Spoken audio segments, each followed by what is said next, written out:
Good afternoon, Coolest Coast. It's time for an episode of Book Banter on Coffee on the Coast. Good afternoon, everyone. Welcome to Coffee on the Coast. This is an episode of Book Banter. Laura Schreiner of Manitowoc Public Library joins me. Good afternoon, Laura. I almost said morning, but we're beyond that. Oh, it's morning somewhere. Good afternoon, Tina. Good afternoon. So I'm wondering, okay, is this a book that we're going to be talking about today? A Farewell to Arms? Oh, you know what that is? That's another classic I've never read. There are too many classics I've never read. This would have to be one of them. I'm gonna have to tell the story, Tina. You tell it. Yeah, no, I haven't read it yet. I You have are. to read it, but I Same. have my own Farewell to I Arms story as I well. bet you do. Yeah, yeah. Love your approach. Love Thank your you. approach. You've got a great lineup of books for us. I just have to say, it was a book banter or two ago that you had recommended The Violin Conspiracy. And I Yes. just wanted you to know that I did finish reading that. What Okay. a powerfully good book.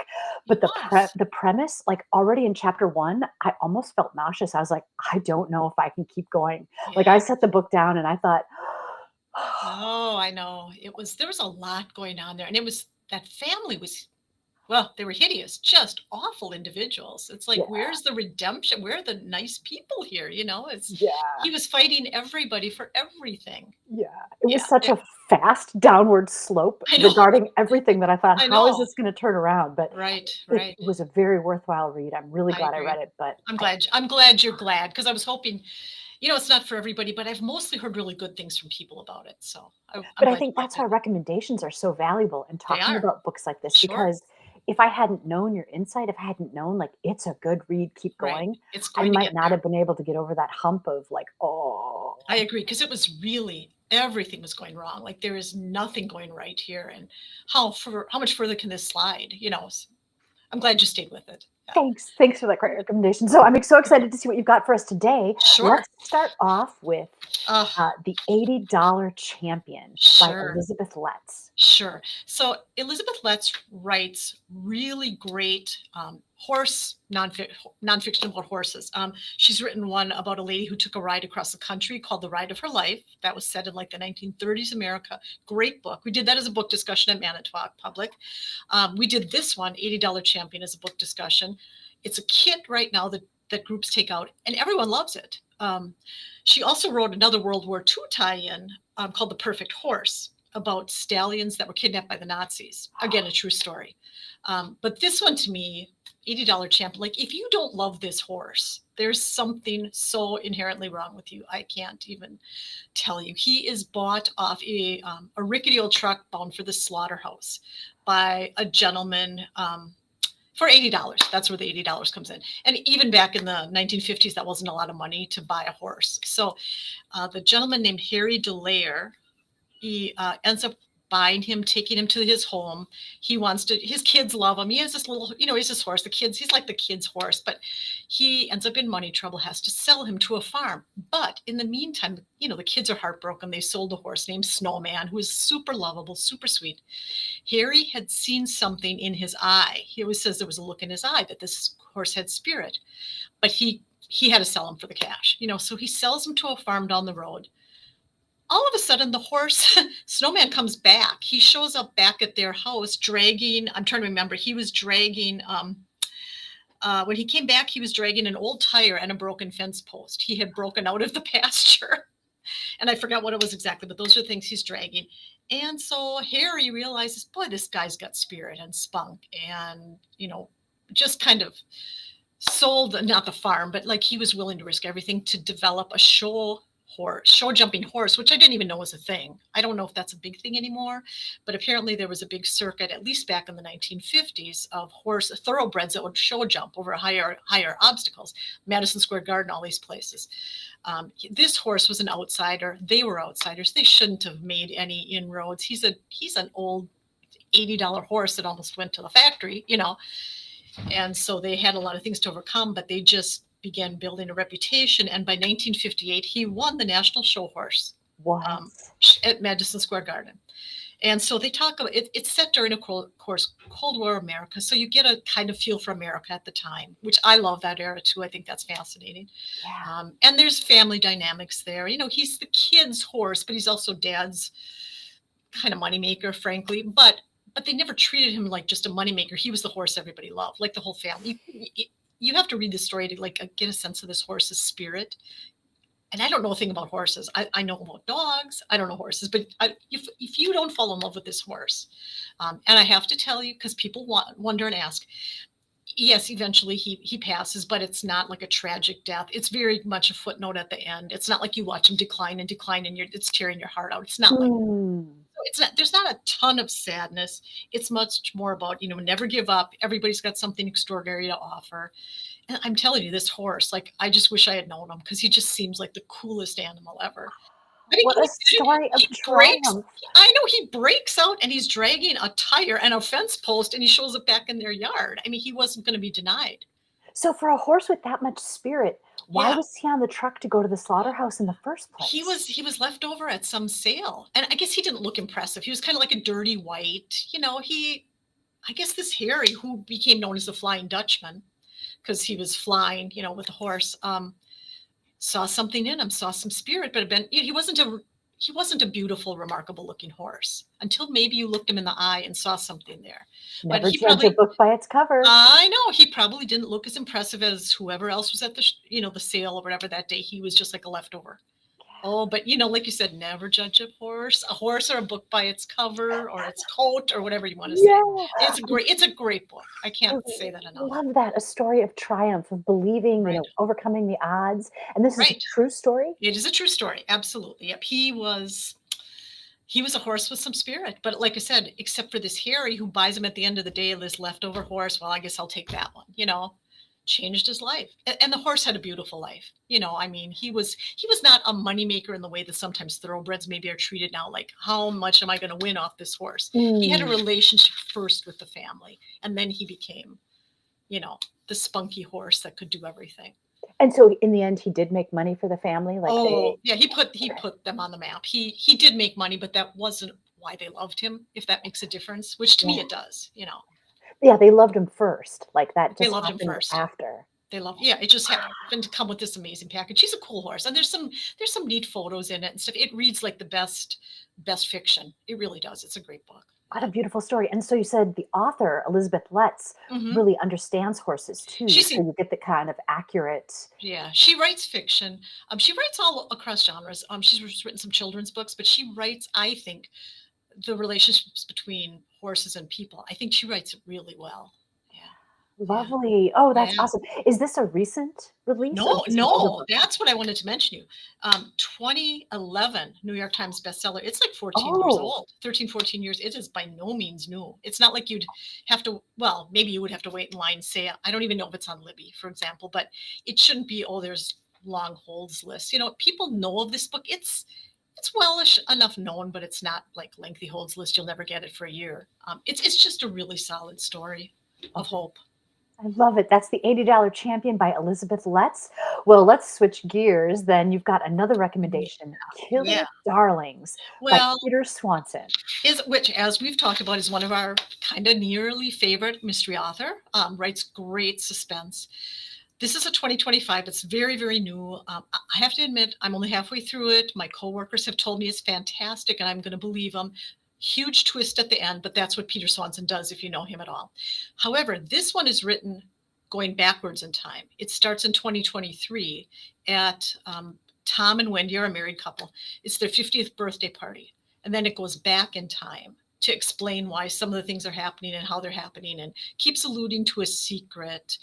And well, eventually they kind of both come to the realization that the best way to keep this secret, which would be a devastating secret if it came out, the best way to keep that secret is to make sure the other person maybe doesn't survive to tell it, because the gentleman has a drinking problem, and the wife is afraid that he's going to confide to the wrong person in a moment of weakness. She doesn't trust him to keep his mouth shut, basically. And it would be pretty bad if it came out, because she is a writer, she's a poet, he's a university professor. They would stand to lose some things, but what's kept them together apparently is this secret is at the root of their relationship, which is kind of a strange relationship. Oh, Kind of strange. yeah. Yeah. So then when you become afraid that person's going to spill the beans, you might have to do something, if you know what I'm saying, to be sure they don't talk. That's an awful solution. I know it's not on my list of solutions, but It's interesting because but you really have to pay attention to the details and exactly what's happening when. And each chapter does hit, I want to say the month, definitely says the year, also in most cases the month that this is happening. And it takes you back very deliberately, very much. It's very practical how it's happening. The pieces are coming together, but you have to pay attention, I'm told, to the details. And then at the end, you'll be like, what? So yeah. But of course, he's written The Kind Worth Killing and so many murder stories. Oh my gosh, Yeah, I just finished one. I think it was called All the Beautiful Lies. Does that yeah, sound right? yeah, Okay. that sounds right. Yeah. He writes a great story, and he's done some really.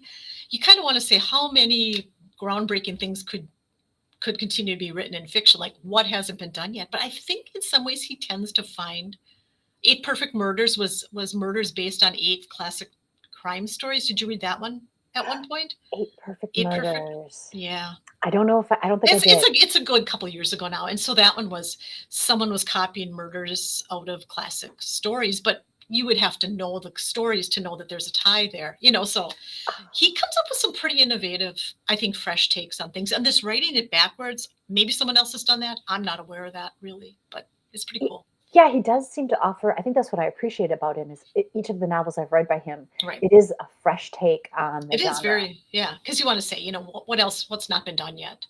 I think he tends to find some little thing that hasn't been done yet, a little twist. But I don't know how it ends. Honestly, I'm not going to lie and say I won't tell you. I don't know at this point. So, but I know it's going to be worth it, and I'm plowing through it pretty quickly. So, yeah. It's kind of great that you haven't finished it because you can't give us any spoilers. There's that no way. way I could spoil it. I have no idea what's going to happen here.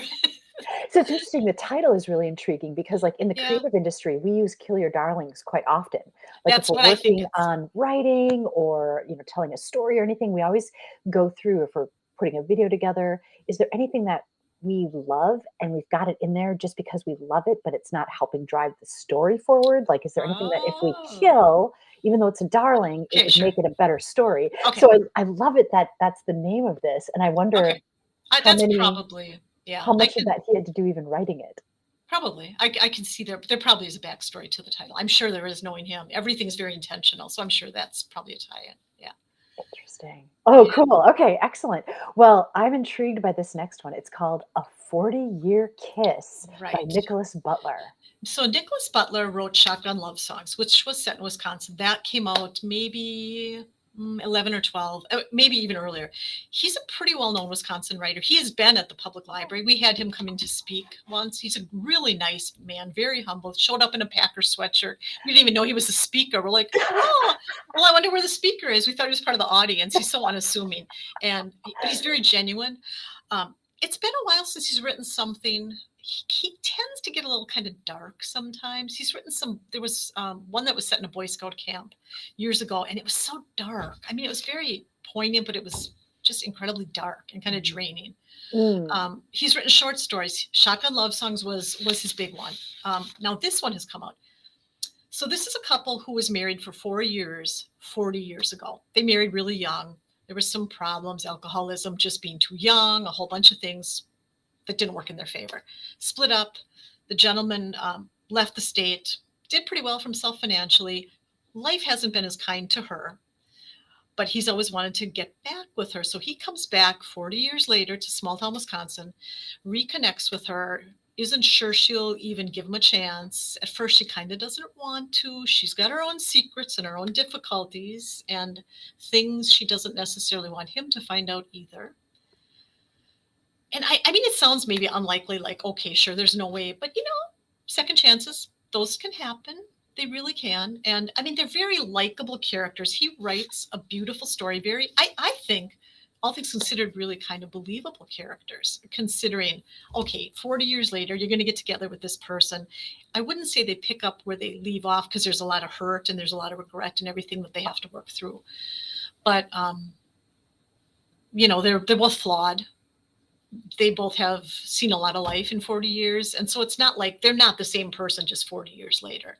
But there's a lot. It's really kind of beautifully done. I just like the cover, to be honest. And Honestly, yeah. I like him as a writer. I like him as a person because we got to know him just a very little bit. We got to know him. So I wanted to read it. But it's like I really ended up being pretty charmed by it. Oh. Yeah. It seems unlikely. It does seem an unlikely premise. Like there's No way. There's no way. But I, yeah, I don't know. I think I've heard some stories yeah, yeah, where, people go separate ways and then they come back together, and yeah. whatever that spark was, whatever Right, connected them in the first place, right. I still exists guess. and they can kind of rekindle it. Yeah, and they get together, they meet up for I want to, if I recall correctly, he finds her on Facebook, but he's not sure it's her. And then he tries to message and well, she's not too receptive and they get back together in a bar. I mean, it's Wisconsin, small town Wisconsin, that's kind of the center of how this relationship starts, but she has a family, a daughter and grandkids, and he doesn't. He's never had a family. But he finds he wants that. He finds he wants to be part of a family. He's really very likable. Yes, he's had some problems and he's made some poor choices.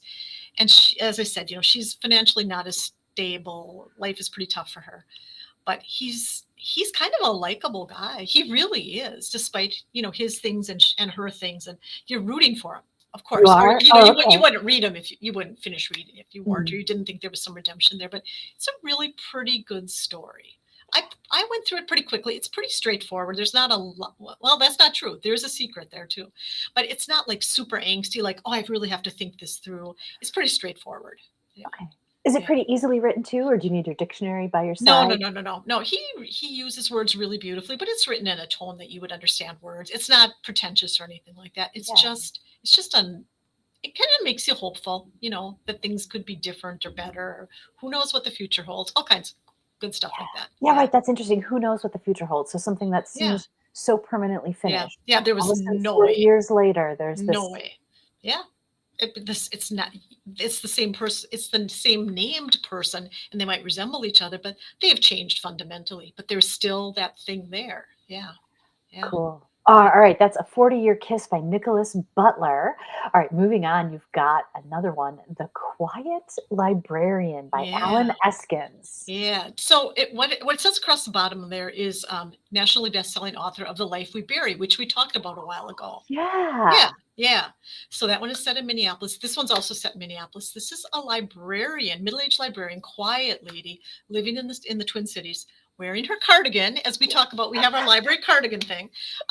That's a persona she kind of takes on. She's very quiet, very private. Nobody really knows much about her. She goes to work and she does her thing, and she doesn't want relationships. She lives on a farm by herself, has her own little life. Well, she's got a big secret. So this goes back and forth between present and then Sarajevo and things in the 1990s. She was a different person back then. Her name is Hana right now, but her name used to be Nura. And she was growing up on a farm, a small farm in the mountains in war-torn Bosnia, or as it was breaking down in Bosnia. She's living on the farm. Her family's trying to stay out of this conflict. They live in the mountains. And at one point, they couldn't avoid it anymore. Serbian soldiers came in, slaughtered her entire family in front of her. So she has no choice. She becomes this militant fighter. Well, I mean, I suppose she could have had a choice, but her approach is to become a militant fighter. Yeah. What my coworkers, and she becomes a legend because she's not going to take any prisoners. So she becomes known as the Night Mora in their language. She is deadly. She's not very nice either. I mean, she's about vengeance. I'm not judging. So eventually she has to head to the US with this fake identity. There's a bounty on her head. She can't stay. Oh, But oh. in the meantime, she had found a best friend, that someone she saved. She and the best friend come here. She's spent her whole life trying to protect the best friend. The best friend has an 8-year-old grandson, all sorts of things. The best friend, at the very beginning of the book, the best friend is murdered. At which point Hana realizes very quickly someone's after her. But now she also has to raise the 8-year-old grandson of her friend because he has no one else. He's effectively orphaned. His parents had died in a car crash. So she becomes, I don't know what to say. I mean, if you love Kate Quinn, if you love Kristen Hanna, it's that kind of history. Many of us said that as we were reading it, I don't know how we didn't know about Sarajevo and Bosnia. I mean, we knew of it. Sure, we knew when it was going on. But to be honest, until I read this book, I would have had a hard time telling you who was good and who was bad Oh, from her right, right. perspective. What we know about it is like the 50,000-foot level or something, Yeah, yeah, right? yeah. I Like, mean, it was yeah. horrible. It was an ethnic thing. It was genocide. It was all sorts of awful cultural things. But I wasn't really sure who was good and who was bad and who was the victim and who was the aggressor.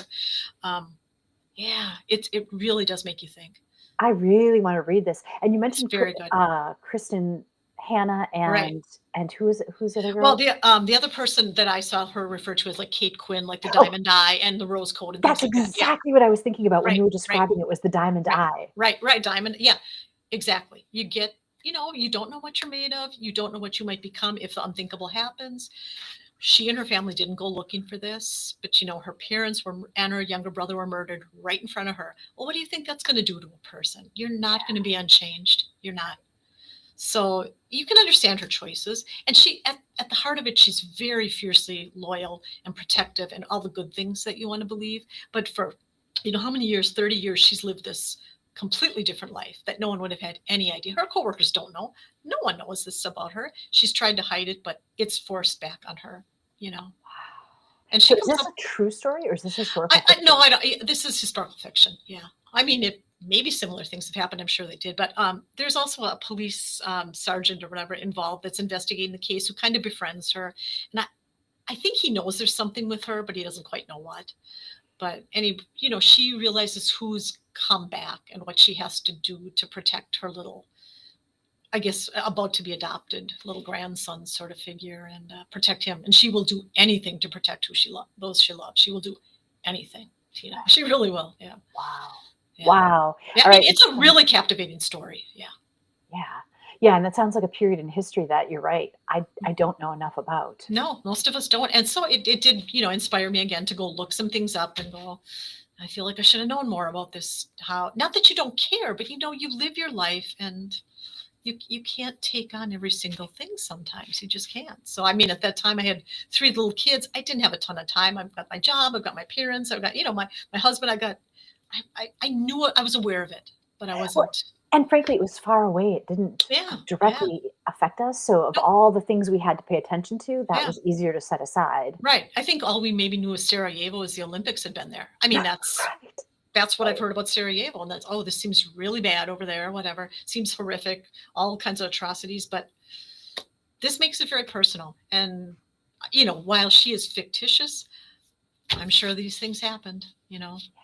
Interesting. Yeah. Wow. Okay, very cool. And you mentioned she puts on the cardigan to kind of Yes. have it almost reminds me of like Mr. Rogers, right? Putting his It's cardigan right. on to transform. Yeah. I haven't read that in a review, but I think you're exactly right. And otherwise, she was this lean, mean fighting machine over there, but now she's a quiet librarian with her cardigan and her little skirt, and her whole thing. And yeah, she wouldn't be the person you would think would be responsible for the stuff that had happened, but maybe you don't know. Interesting. Oh, what a great Yeah. recommendation. All right, you've got one more for us, Yes. Laura. We Yes. are talking We All Live Here by Yes. Jojo Moyes. Yes. I just finished listening to this one. I loved it. I've heard from some friends too that they have loved it. Lots of people know Jojo Moyes. Some people say no one writes women the way she does. She's written The Give Her a Star. She's written all kinds of books. Someone Else's Shoes, Me Before You, all sorts of things. People definitely know her name. This is a contemporary story about a woman with her kind of crazy blended family, but they charm you really quickly. It's a really chaotic life. She's got a falling apart house. Her husband has left her for another young mom in the school pickup line, you know, so she knows her from, God. yeah, really nice. So now, and then wife number two is pregnant. So she has to look at the second wife who's expecting a child, and the husband, you don't love him a whole lot, but there's a whole lot of things that also happen around that school pickup line. It's a big part of her life. She is an author. She's written the interesting thing about her writing. Her career is in writing. She had written a bestseller about how to keep the romance in marriage. And while she's writing this, her husband has taken up with someone else. So, she's shaken. Her confidence is pretty shaken right now. And so she's got a lot emotionally going on. Her career is kind of in a free fall because she wrote this book, which has been sort of discredited because clearly she thought she was living a life that I guess she wasn't. It's not her fault, but nonetheless. She's got two daughters. One's kind of a rebellious teenager. Her stepdad lives with her. Her mother has died. Her stepdad's a lovely man, and he's mourning. This character is Lila. Main character is Lila. Lila's mother has died.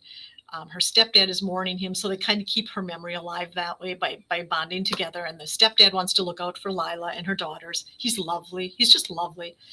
But eventually, along comes Lila's biological father, who abandoned her mother years ago. And he's a kind of a faded Hollywood star who's very egotistical. Not very likable at first, but boy, he shows you a side. All of a sudden, he becomes very protective of his granddaughters, who he didn't really know, because he took off and went to LA. And this is set in Great Britain, so it's a great story. It's a great listen. The narrator does a great job. Some of the terms they use, I just love some of the terms they use, the British terms, the British pronunciations. I'm a sucker for that stuff anyway, but it's a really great, just a domestic contemporary fiction, and about the beauty in, blended families are what they are. Family's what you make of it anyway. This is not, she would have never picked for things to go they do. There's a gardener who's interested in her. She doesn't know how she feels about him. She's interested in another dad from the school pickup line. He's not who she thinks he is. She's got a lot going on. She's under contract to write a book about the spicy side of like being a single mom. Woman. So she's written an account of something that did happen with this lovely man, but she kind of embellished it, has written some chapters, sent it to the publisher. The publisher wants more because it's so, it's, oh my gosh, it's really, really spicy and it's going to be great. Gives these ladies hope you can find love again. But she really kind of cares for this man who's very quiet. She's written a story about him with just using an initial. And he finds the pages when he comes to the house, and he is so devastated because he feels like she betrayed him in every possible way. Although he's not identified, he didn't think she was that kind of person. She doesn't think she's that kind of person, but she needed the money, and she was being pressured to produce some chapters for her next book. And so she grasped at what she could and is has the grace to be ashamed of herself, and then tries to make amends and mend fences. She does. Jojo Moyes to me does a really good job of just common people, again, facing some obstacles, making the best of it. The teenage daughter that's so angry and is having a lot of problems at school. The biological grandpa, who's frankly kind of a jerk mostly up to that point, he is giving his granddaughter all these tips and strategies to survive teenage years and attitude and this and that. He's got a side to him too. So everyone in this book, at first you think, well, this is who they are. Not entirely. Nobody's just one thing or the other. And in this book, it's a beautiful book. It starts off, and you're trying to keep track of who's who because there's a lot of characters thrown at you at the start. I'm like, wait a minute, who is that? And then the house is falling apart and the plumbing's falling apart and she's throwing all this money at the house. And then there's the pet and it's just a lot. And nothing in her life is going the way she thought it would go. But it ends up coming together in a pretty cool way, Wow. Oh, wow. Pretty cool. We all live here. Is it about how different personalities and things? I think that's one of the things they're implying. At one point, her ex and his new wife and the baby want to come move in too, but what? She does draw the line at that. They're having financial issues, and they kind of dropped that storyline. I was like, okay, you cannot have them move in with her dad, her stepdad, because her dad and her stepdad hate each other because the one gentleman didn't treat the same woman very well. But there's a backstory there too, because then we get one chapter from the main character, from Lila. We get one chapter from her mother that explains something that happened that concerns both of her husbands. There's just one chapter stuck in that book, and that explains a ton of stuff. Someone gets sick, and there's a heart attack, and going to the hospital, and all these. Things that seem like they really could happen, but they're crashing down on her, and she's got to figure some things out. But the way people came together was really kind of pretty beautiful, honestly. Yeah. Awesome. And you said you listened to this, and so I did. It was a pretty good presentation. It was a really good presentation. They did American voices, male voices, teenagers' voices, elderly men. It was really well done. It was a great listen. And it's a longish book, and like I said, you have to really sometimes kind of stop and think, now who's who and what's their relationship and what's in their past. But it's worth it. It's worth a little bit of of work that you have to put in to keep everybody straight. It becomes clear at the end. It's very good. Do you ever make yourself a little chart when you're reading? I probably should. I generally don't, but I probably should. Yeah, Yeah, I never read have books. so far, but I've read books that have charts in the beginning, and I kind of like it when I see those. Yeah. yeah. Sometimes I worry though. I'm like, oh, what is this expecting of me when it has like a whole lineage? I or know. Yeah, something? this is maybe more than I want to take on, right? And this one too. It's, as I said, if you initially you might think I'm never going to be able to keep these people straight, but they become pretty clear very quickly. Yeah. Yeah. Oh, thank you for the great recommendations today, Laura. Sure. Are you My reading pleasure. anything currently? Oh, you've got to finish Oh, Kill Your I Darlings. have to finish Kill Your Darlings. I am just maybe half of the way through The Wedding People, which I want to talk about next time, which has been pretty big the last 7, 8, 9 months, something like that. It's not the book I thought it was at all, but Oh. it's becoming really good, really, Oh. really good. Yeah, and Oh, I have a cool. few more in mind to talk about next time too. So always got something in mind, Tina. Awesome. Well, can't wait. Thank you so much for joining us today. You're welcome. My guest today, Laura Schreiner of Manitowoc Public Library. I'm your host, Tina Prigge. Thank you so much for joining us for this episode of Book Banter on Coffee on the Coast. We'll see you next time, everyone. Thank you.